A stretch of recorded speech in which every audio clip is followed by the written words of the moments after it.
Smart et réglo, c'est le droit. Voilà, focus juridique aujourd'hui avec Claire Abad. Bonjour Claire. Bonjour Arnaud. Vous allez bien ?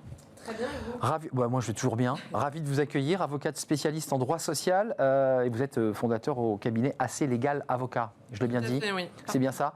On va parler aujourd'hui de la dissimulation d'emploi salarié. Qu'est-ce que c'est la dissimulation d'emploi salarié ? Parce qu'il y a un vrai débat, je l'ai moi-même vécu en tant que chef d'entreprise. Il y a parfois des dissimulations intentionnelles et puis des dissimulations voulues. Il faut faire la différence. Tout à fait. En fait, la dissimulation d'emploi salarié, c'est le fait pour l'employeur de se soustraire à ses obligations sociales. Ça peut être ne pas déclarer préalablement l'embauche d'un salarié. Ça peut être également la remise d'un bulletin de paie qui ne comporterait pas les heures réellement effectuées. Ou ça peut être l'absence de déclaration sociale nominative également. La fameuse déclaration sociale nominative. Alors expliquez-nous, parce que c'est une procédure assez compliquée. On rend par trimestre ces déclarations, puis je crois qu'il y a une déclaration annuelle à faire, c'est ça ? Exactement, oui, tout à fait. Donc concrètement, ça veut dire si on ne les rend pas, qu'est-ce qu'on risque ? Si on ne les rend pas, qu'est-ce qu'on risque ? On risque, déjà, on ne paye pas ses cotisations, donc potentiellement.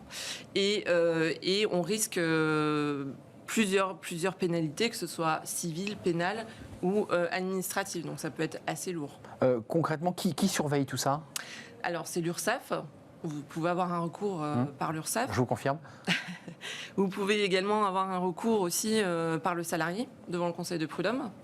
Voilà, il y a différents recours possibles et l'administration aussi veille à ça. Alors, il y a la notion de travail au noir, avec des guillemets, ou du travail déguisé. Là, dans le cadre d'un travail au noir, c'est de la main à la main, il n'y a pas de salaire, il n'y a pas de cotisation, c'est bien ça ? Oui, tout à fait. On parle communément de travail au noir, effectivement.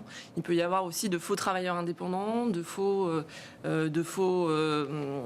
stagiaires, dirons-nous. Et en fait, on parle souvent de requalification en contrat de travail de ce type de contrat. Parce qu'en fait, on distingue un contrat de sous-traitance, par exemple, ou de contrat de prestation de service, du contrat de travail par le lien de subordination. Donc ça veut dire quoi ? On use de plus en plus d'un lien distendu avec des prestataires, alors qu'en fait, ce sont des salariés déguisés ? Exactement, ce sont des salariés déguisés. Et en fait, l'élément distinguant ces contrats de travail du contrat de travail, c'est le lien de subordination. Concrètement, c'est des cas fréquents. C'est quoi l'occurrence que vous avez en tant qu'avocate sur ce nombre de situations ? Parce que là, vous n'avez pas de conflit avec des gens qui travaillent au noir, par exemple. Personne ne vient vous voir dans un cabinet pour dire j'ai un problème avec quelqu'un qui m'a fait ma cuisine illégalement. Alors souvent, on peut intervenir en amont, avant la rédaction d'un contrat, pour justement conseiller une personne, un employeur ou quelqu'un d'autre sur le contrat à rédiger et surtout sur la réalité de la relation contractuelle. En fait, c'est ça qui est le plus important. Donc, vous dites quoi comme conseil aujourd'hui au chef d'entreprise avant de nous quitter ?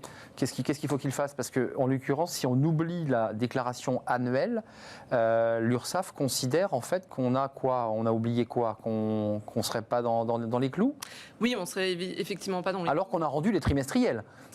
Oui, mais voilà, toute déclaration est importante à faire et effectivement, on encourt un redressement URSSAF potentiellement ou d'autres pénalités. Ça peut même aller devant le tribunal correctionnel. Ça va jusqu'en correctionnel ? C'est quoi les peines encourues au cas où ? Alors, c'est minimum 3 ans d'emprisonnement et 45 000 euros d'amende. Mais ça peut aller aussi jusqu'à 5 ans d'emprisonnement et 75 000 euros d'amende pour chef d'entreprise.